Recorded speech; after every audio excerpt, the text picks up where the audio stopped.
नमस्कार दोस्तों, मैं हूं अचाड़क और आज मैं बात करने वाला हूं हिंदुस्तान यूनिलीवर लिमिटेड के बारे में। तो दोस्तों, इसके क्वार्टरली नतीजे आ चुके हैं। तो इस वीडियो में हम इसके क्वार्टरली नतीजे डीपली एनालाइज करेंगे और आगे की क्या स्ट्रेटेजी बन सकती है हम उस पर बात करेंगे। आप जानते हो ग्लेक्सो जो है वो 5.7% स्टेक जो है वो अपना सेल करने का सोच रहा है और ये प्रक्रिया जो है वो जल्दी ही शुरू हो सकती है। इस कारण से हिंदुस्तान यूनिलीवर में प्रेशर बना हुआ है। तो वो प्रक्रिया जो है वो कभी भी चालू हो सकती है और ये डिले भी हो सकती है मार्केट कंडीशन को देखते हुए। तो ये अभी हम नहीं जानते, ये अभी तक न्यूज़ ये है, कब होगा कब नहीं ये हम नहीं जानते। इसलिए हमको जो है वो इस पे नज़र ज़रूर रखनी है और अगर हमें इस स्टॉक में डिप मिल रही है तो ये हमारे लिए एक अपॉर्चुनिटी है और इस अपॉर्चुनिटी को हमें अपने हाथ से जाने नहीं देना है। इस वीडियो में आपको बताऊंगा कि इस स्टॉक में और कितनी ज़्यादा गिरावट आ सकती है। तो अगर मैं बात करूं इंट्राडे चार्ट की, तो आप देख सकते हो ओपनिंग होती है 2265.00 पे। उसके बाद ये पूरा स्टॉक आप देख सकते हो इंट्राडे चार्ट में डाउन ट्रेंड में है। लगभग 1.20% का गिरावट है, लगभग 26.75 रुपये डाउन है। अगर मैं बात करूं दोस्तों 5 दिन की, तो इसमें आप गिरावट जो है वो देख सकते हैं। अगर मैं बात करूं गिरावट की, तो ये स्टॉक 3.92% का गिरावट दिखा चुका है, लगभग 89.90 रुपये डाउन है। उसके बाद अगर मैं बात करूं दोस्तों, ये स्टॉक 15 अप्रैल को 2487.55 पे ट्रेड कर रहा था। वहां से अगर मैं करेक्शन की बात करूं तो दोस्तों ये स्टॉक 11.36% जो है वो करेक्ट हो चुका है। तो ये स्टॉक और कितना ज़्यादा करेक्ट हो सकता है उस पर बात करना बहुत ही ज़रूरी है, क्योंकि काफ़ी ज़्यादा लोग जो हैं वो स्टॉक में इंटरेस्टेड हैं, वो उसमें बाइंग करना चाहते हैं। तो वो लेवल्स जो है वो जानना बहुत ज़रूरी है। तो दोस्तों अभी हम इसके क्वार्टरली नतीजे डिस्कस करेंगे, फिर मैं आपको बताऊंगा कि आपको आगे क्या करना है। तो चलिए डिस्कस करते हैं। तो दोस्तों मैं क्वार्टरली नतीजों पे आ चुका हूं। तो आप देख सकते हो FMCG major Hindustan Unilever on Thursday reported 3.43% year on year drop in consolidated net profit at Rs 1520 crore for the March quarter compared with Rs 1574 crore in the same quarter last year।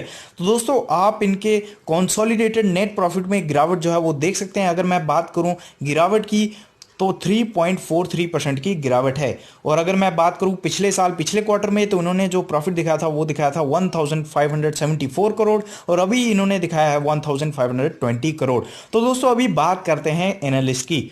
तो analyst ने जो prediction की थी वो around 1800 या फिर 1900 के आसपास की थी। आई मीन टू से 1800 करोड़ के आसपास उनके जो एस्टिमेट थे उनको बीट किया है हिंदुस्तान यूनिलीवर के प्रॉफिट्स ने।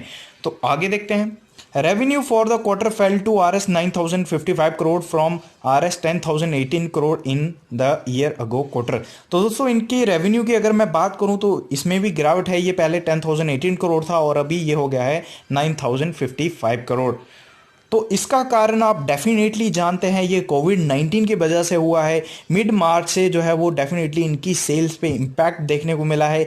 इवन सभी की सेल्स पे जो है वो इम्पैक्ट देखने को मिला है। हालांकि ये बात भी सच है कि जिस हिसाब से एस्टिमेट किए गए थे उनको जो है वो बीट किया है इनके प्रॉफिट्स ने।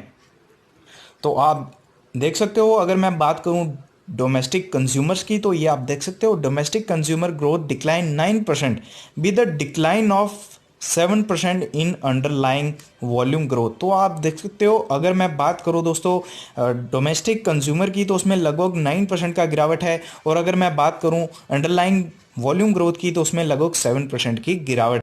तो दोस्तों आगे देखते हैं।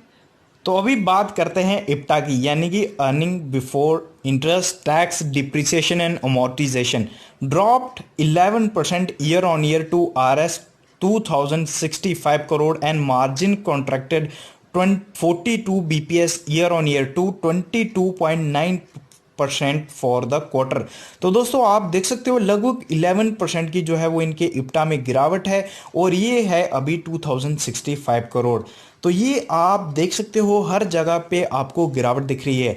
किसी भी एनालिस्ट को आप पूछ लो तो उन्होंने जो प्रेडिक्शन की थी उनको जो है वो पूरी तरह बीट किया है एचयूएल के रिजल्ट ने।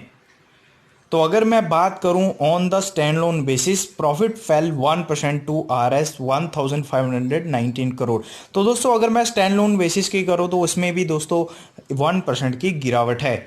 तो अभी बात करते हैं मैनेजमेंट की कमेंट्री की। तो तो ये देखना हमेशा ही ज़रूरी रहता है, बहुत ज़रूरी रहता है। जब भी क्वार्टरली नतीजे आते हैं तो हमें जो है वो मैनेजिंग डायरेक्टर या फिर उनके मैनेजमेंट की जो है वो कमेंट्री सुनने को मिलती है। यही आने वाला टाइम दिखाता है कि कंपनी के लिए क्या होगा। और इसलिए जब भी एक इन्वेस्टर किसी कंपनी में निवेश करता है तो वो डेफिनेटली मैनेजमेंट की कैसी कमेंट्री है उस पर नज़र ज़रूर रखता है। तो हम देख सकते हैं chairman and managing director Sanjeev Mehta COVID-19 is perhaps the biggest challenge for us, both from the lens of sustaining lives as well as livelihood. The human impact of the pandemic is uncertain, and we are fully committed to working with the government and our partners to ensure that we overcome this crisis together.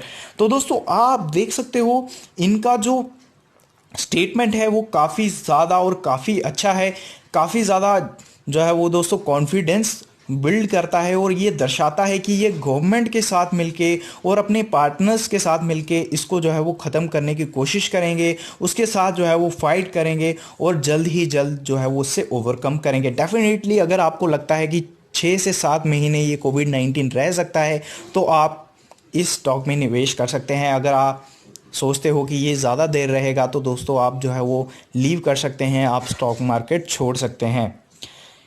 अगर आप सोचते हो कि कोविड-19 जो है वो पूरी तरह ख़त्म हो गया है तो ये गलत बात है, क्योंकि इसकी आगे भी वेव्स आ सकती हैं। बट डेफिनेटली एक चीज़ मैं आपको एश्योर करना चाहता हूँ कि ये आने वाले समय में जो है वो ख़त्म होगा ही होगा, ये मैं आपको गारंटी देता हूँ। तो चलिए अभी इसका ट्रेड देखते हैं, फिर हम आगे की पॉसिबिलिटी डिस्कस करेंगे। तो चलिए देखते हैं।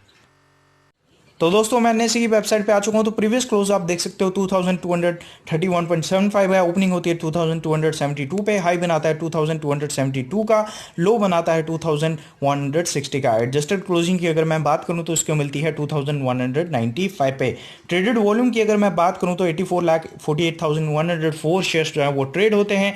उसके बाद अगर मैं बात करूँ percentage of deliverable quantity to traded quantity तो 42.07% की डिलीवरी जो है वो उठाई जाती है। लगभग 35,54,069 शेयर्स जो हैं वो डिलीवरी पे उठाए जाते हैं। डिलीवरी जो है वो अच्छी है। उसके बाद अगर मैं बात करूं 52 वीक लो तो इसने बनाया 1656 का 6 मई 2019 को। तो दोस्तों बड़े बड़े दिग्गज स्टॉक हैं जिन्होंने 24 मार्च को अपना 52 वीक लो बनाया है, बट दोस्तों ये स्टॉक जो है 6 मई को अपना 52 वीक लो बनाया है। अगर मैं बात करूं दोस्तों इसके 52 वीक हाई की तो इसने बनाया 2614.30 का 8 अप्रैल 2020 को। तो वहां से ये स्टॉक जो है दोस्तों आप देख सकते हो कितना ज़्यादा करेक्ट हो चुका है। और अगर मैं बात करूं सेक्टरल पी की तो दोस्तों आप देख सकते हो ये है 33.39 और इसका पी आप देख सकते हो 71.7 है। डेफिनेटली एक दिग्गज स्टॉक है तो इसको प्रीमियम डेफिनेटली हम देते हैं, इन्वेस्टर्स जो हैं वो इसको प्रीमियम देते हैं और ये प्रीमियम पे ही मिलता है। और आने वाले समय में ये स्टॉक जो है वो अच्छा खासा ट्रेड करेगा और आपको ऐसे प्रीमियम पे ही मिलेगा। तो दोस्तों अभी गिरावट आ रही है तो इसमें गिरावट जो है और ज़्यादा भी आ सकती है, 5 से 10% जो है वो गिरावट आ सकती है। डेफिनेटली ये अपने लो टेस्ट करते हुए दिख सकता है, बट ज़रूरी नहीं है कि ये जहाँ पे लो बनाए। इसलिए आपको एक ही काम करना है, आपको ये काम करना है कि अभी आपको 2-3 दिन देखना है। जब ये स्टॉक 2000 या उसके थोड़ा सा नीचे मिले तो आप एक्युमुलेट करना शुरू कर दीजिए, या फिर अगर न्यूज़ जो है वो कंफर्म हो जाती है कि 5.7% स्टेक जो है वो ग्लेक्सो की द्वारा सेल कर दिया जाएगा, फिर डेफिनेटली और ज़्यादा प्रेशर आ सकता है कि जब ये कंफर्मेशन मिल जाएगी कि वो बेच रहे हैं। हालांकि अभी तक ये रूमर्स हैं, अभी तक ये पूरी तरह सच में नहीं बदले हैं, तो आपको जो है वो वेट करना चाहिए। ये डेफिनेटली बहुत ही दिग्गज स्टॉक है, तो ऐसे दिग्गज स्टॉक को आपको अपने हाथ से नहीं जाने देना चाहिए। अगर ये स्टॉक 11% की अभी तक करेक्शन दिखा चुका है तो और ज़्यादा भी करेक्शन दिखा सकता है, 5 या 10% मैक्सिमम आपको ये स्टॉक जो है वो करेक्शन दिखा सकता है। आई थिंक जब ये स्टॉक 2000 के आसपास आपको मिल जाए तो आपको जो है वो एक्युमुलेट करना शुरू कर देना चाहिए। ये मैं आपको क्लियर कर देता हूँ, आपकी आगे की स्ट्रेटजी यही होनी चाहिए। और दोस्तों इन्होंने हॉर्लिक्स और बूस्ट का भी एक्विजिशन किया है, तो डेफिनेटली इनके जो प्रॉफिट्स हैं वो आपको बढ़ते हुए दिखेंगे, बहुत ही तेज़ रफ्तार से बढ़ते हुए दिखेंगे। अगर ये स्टॉक आपको 2000 के आसपास मिल गया तो मैं आपको बोलूँगा बहुत ही बढ़िया अपॉर्चुनिटी है, आपको ये ले लेना चाहिए। हालांकि ये प्राइस भी कोई बुरा नहीं है। अगर आप एसआईपी कर रहे हैं स्टॉक में तो अभी भी एसआईपी आप करते रहें, आपको अपनी एसआईपी नहीं रोकनी है। बट अगर आपने अभी तक एक भी स्टॉक नहीं लिया है तो मैं आपको बोलूँगा कि आप भी एक दो दिन देखें कि ये स्टॉक किस तरह गिरावट दिखाता है। अगर ये स्टॉक इसी तरह गिरावट दिखाता रहता है तो आपको जो है वो थोड़ा वेट करना चाहिए, क्योंकि अगर आपको ये 2000 में सीधा मिल जाए बिना एवरेज किए तो डेफिनेटली आपके लिए अच्छी बात है। तो इन बातों को आपको डेफिनेटली ध्यान रखना है। आगे की स्ट्रेटजी यही है कि आपको इसको एक्यूमुलेट करना है, आपको चिंता बिल्कुल नहीं करनी है। ये आपको ध्यान ज़रूर रखना है।